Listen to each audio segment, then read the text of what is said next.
statement na dating tawag ka na is statement of comprehensive income. Standards, define na nga si comprehensive income nag-change ibaw in equity events. So, ano do mga equity events? Mga dividend, andang dividend, or kaya mga gains na ginahati-hati sa mga may-ari sa company.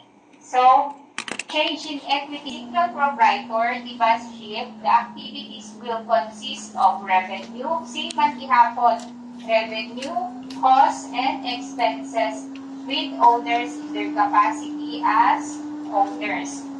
Kasi sa income statement, bago ka makabuo imong profit, tanan-tanan nga revenue, less cost, less expenses is equals to net profit